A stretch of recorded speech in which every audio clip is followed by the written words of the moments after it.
Our next speaker, he gave a great talk at last year's UNCHAIN in Hamburg. Jed Grant from KYC3, one of our generous sponsors, he will talk about liberty and privacy. Indeed, I will. Hi everybody, good afternoon. I'm Jed Grant, founder and CEO of KYC3, also founder of a project called Peer Mountain. I'm going to share with you some of my thoughts on how we're building a decentralized KYC solution that ultimately will allow us to meet the compliance requirement while retaining our privacy. And this is very important to do.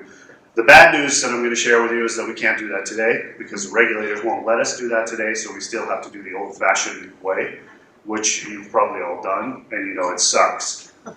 So what I'm trying to do is to get the right solution. So we're trying to deliver a customer experience that is much, much better than what happens today. Ideally, it should be transparent, and ideally it'll end with a zero-knowledge proof, so that I can simply transact peer-to-peer with anybody, and as long as we can each provide that proof, we don't need to know anything else about each other. We're just not bad guys. That's all we need to know.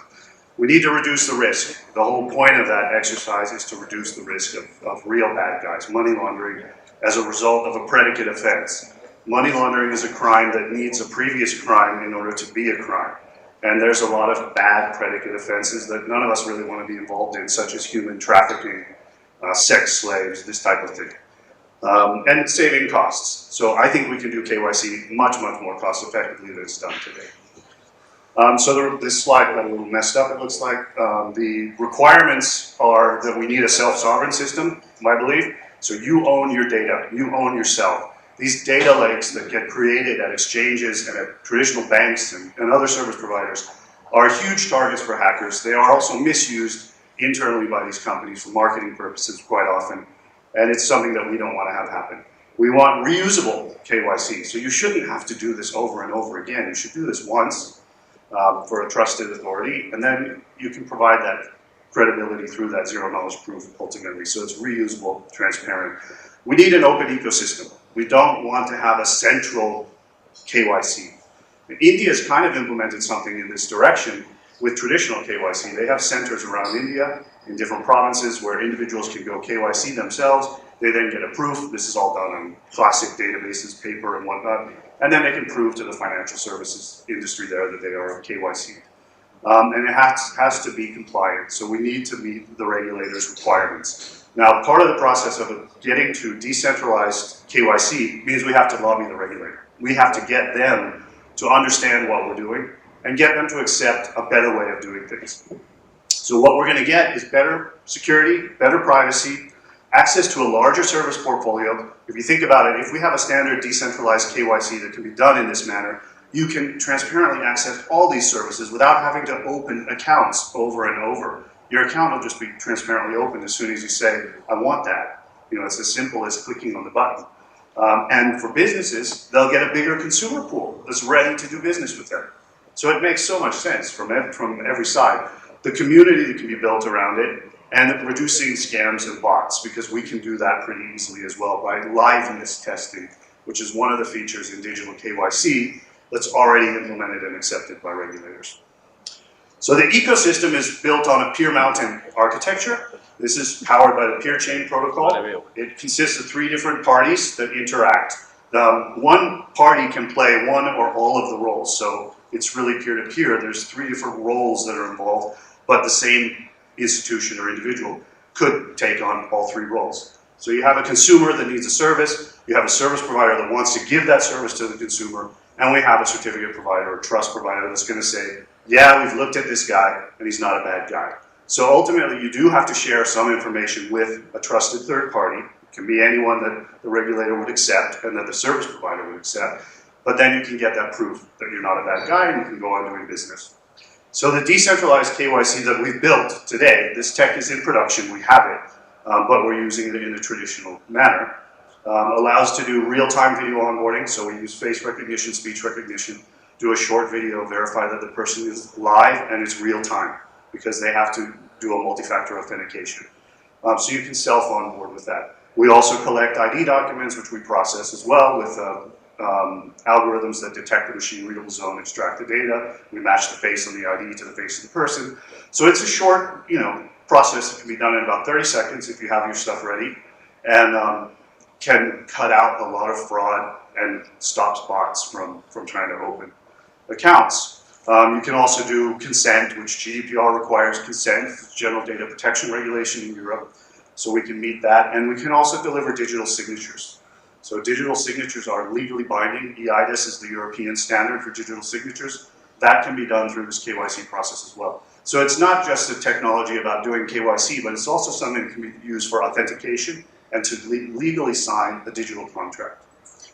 The DKYC dossiers that we are implementing have a bunch of different parts. Each one is serialized as JSON, and they're portable. You can exchange them between systems very easily. We have a video authentication unit that has then the video and data about that. The ID documents that are required by the regulator, forms that might be required, such as consent forms. MiFID requires investor education forms, things like that. The PI package, which is your personal information, your name, address, things like that, date of birth if required. And then the service package, what service you're going to get from the business you're working with, what are the terms, legal consent documents, and an analysis, which today is done by KYC3, but in this ecosystem that we want to build, could be done by any trust provider that's accepted by both of the parties that are transacting. Everything is digitally signed and sealed, so you can own it in your phone, and then you can use it transparently across the ecosystem because it can be proven that the provider has signed those documents and cannot be tampered with. I love cryptography. So here's the roadmap of where we are. The rest of this presentation consists of a lot of information that is not public and is being announced now. So you're the first to hear about it. We launched a proof of concept system in May that does ERC20 vouchers. That was actually a first of its kind because those tokens are legally European multi-purpose vouchers. They're like Amazon gift cards. And I think we're the first business that's launched a legal voucher token. So that's kind of cool. And those are in production. We're now deploying the Decentralized KYC SDK, so that's being built. It'll consist in the first release of an Android SDK and a new release of our API, which will be version 3 of our API, that'll enable the digital decentralized KYC, meaning signed certificates that can be held in a local device. Then we need the partners to do this, and those partners are 3 different types of roles, obviously. Service providers that can help provide certificates and provide trust. We need, obviously, companies that need KYC services to be involved, and we need companies that have access to the consumers. The perfect marriage is wallet providers, so phone-based wallets, and exchanges. We can then enable transparent trading from within that wallet. So that's pretty cool. That'll be deployed in July, August is when we'll open source those. We already have the Android SDK, but it's not pretty enough to open source. We need to implement a few features. And we're working on the V3 of our API to roll that out in July, August. The next steps will be then with this ecosystem to take some of the partners to the regulator, first to the auditors, then to the regulator. And once we've got an auditor's stamp of approval that yes, this could meet the compliance requirements, then we can go to the regulator and say, hey, can we do this? This is new, and we want to implement this in real production. And then next year, there are new services that can go on top of the same tech. The peer chain protocol actually does these digital contracts and cross-chain exchange of legally binding information. So that's the voucher system that we deployed. It was deployed on the 10th of May. It allows us to be an end-to-end crypto business, meaning customers that want to buy KYC don't need a bank account. They can pay in Ether Bitcoin or some ERC20 tokens, which will be announced in a second.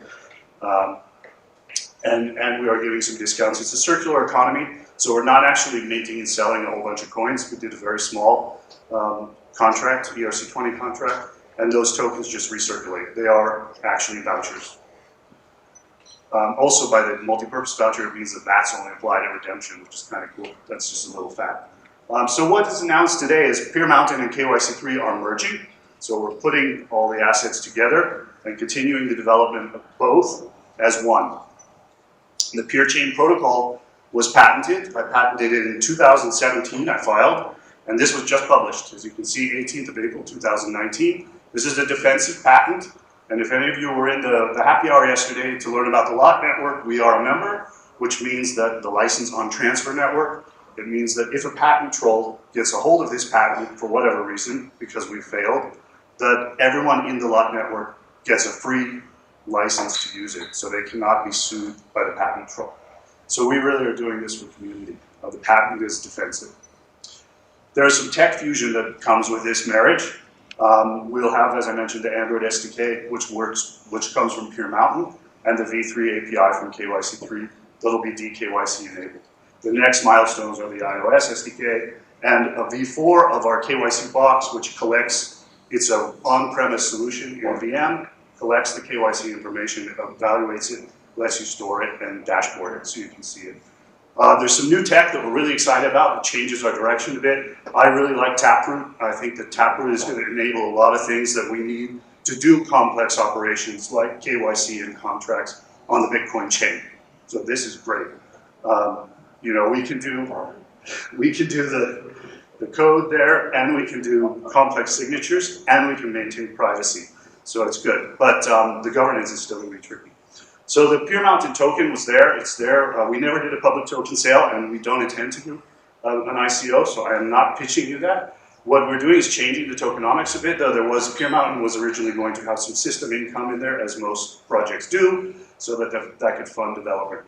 We're actually going to take the system income and turn it into a rebate, meaning we'll collect it in a wallet and then drop it on the token holders on a periodic basis. So the token will actually earn rebates just by holding them, which changes the token a bit. We're also going to peg the token at $1 and start having it redeemable now. Actually, that's already up and running. So if you have Pure Mountain tokens, the contract's still locked, so you can't use them, but you could, in theory, send them to the KYC3 system and actually purchase service with them. And you can buy them off the KYC3 system as soon as they'll be unlocked. And we're holding a reserve, so there won't be any dumping. So the vision that we share for this decentralized KYC requires a community. And there are a lot of projects out there that people have talked to me about, and I've seen, obviously, and met, that have similar visions: identity, data wallets, KYC, etc. So we really want to bring that community together. So one of the things we're doing is we're allowing people who hold these shared vision tokens to buy Pure Mountain tokens, so rotate out of these projects, which many people are not happy with holding anymore, and we're giving them a bonus on that. So meaning they'll get extra Pure Mountain tokens for rotating into our community. That's the whole idea. So we've done a number of projects with traditional finance. I know that inside and out. We also do a lot in this space.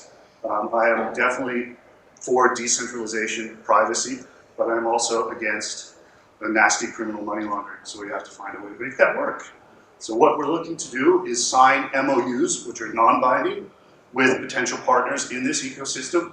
The only binding clauses in the MOU are confidentiality for certain things that we agree are confidential, and that there's no exchange of intellectual property ownership. Everything else is non-binding, and it basically lays out the vision and that we intend to build a decentralized KYC ecosystem together. So if anyone's interested and has the right business to sign that, please let me know. I'd love to do it. So that's all. Thank you very much. Any questions?